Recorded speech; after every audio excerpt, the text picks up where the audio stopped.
times more of these viruses in the oceans than there are bacteria by themselves, reaching levels of 250 million bacteriophages per milliliter of seawater. What we're seeing in the Gulf of Mexico is a vast microcosm community of bacteriological viruses that are prime candidates for mutation if certain factors are present, such as mutagenic chemicals like already existing there. The word mutagen comes from Latin meaning origin of change. A mutagen is a physical or chemical agent that changes the genetic material of an organism. Because of this genetic change, it increases the frequency of mutations above the typical level. Everything that causes a mutagen is called a mutating agent or a mutagen. There are three basic types of mutagens. Chemical mutagens, such as pesticides, benzene, methane, and others. Well, we already know about methane, benzene, all kind of other garbage they're putting in there, in the Gulf. Then there's physical mutagens, such as ultraviolet rays or radioactivity. Well, you know you have a lot of ultraviolet activity with the sun on the water. So you got two factors. And then there's biomutagens, which are bacteria and viruses. Well, we already know that they're already present in the water.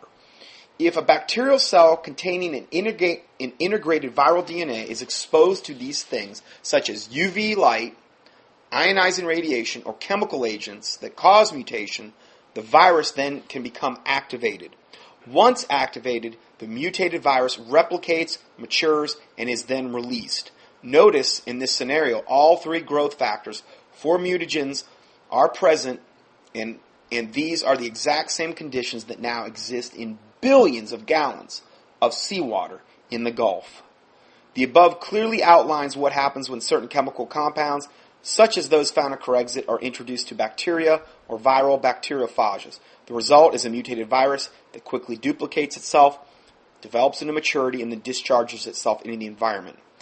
A water environmental discharge will become airborne due to high temperatures and also as a result of storms, I guess, from the evaporation. So these can actually get up into the clouds. Chemical mutagens have been proven to increase the rate of genetic and chromosomal abnormalities by as much as 100 times higher than the typical rate for spontaneous mutations. Simply said, the introduction of chemical agents supercharges the speed of mutation in a host organism.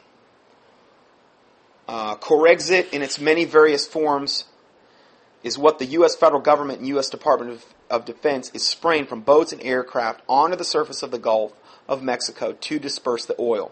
Many blame only BP for using Corexit, but the truth is President Obama authorized the spraying and the use of this dispersant in early May. That's why C-130 Hercules aircrafts from the U.S. Air Force and Coast Guard are involved, along with private contractors, quasi-military mercenary corporations, in spraying it from their boats. One of the main ingredients in Corexit is benzene. Of and by itself, this chemical is volatile, industrial solvent that comes from crude oil. It's also, as we've said before, the backbone of almost every carcinogen that we know, meaning cancer-causing.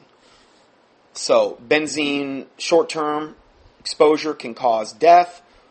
It can, in low levels, it can cause drowsiness, dizziness, rapid heartbeat, headaches, tremors, confusion, unconsciousness. This is also becoming known as the BP flu or the blue flu or the Gulf flu that's happening to a lot of people down there. Human exposure to benzene is a global health problem. Benzene targets liver, kidney, lung, heart, and brain, can cause DNA strands to break, and chromosomal damage. Isn't it funny? It seems like there are just always our DNA is under assault constantly. I keep bringing it up every week.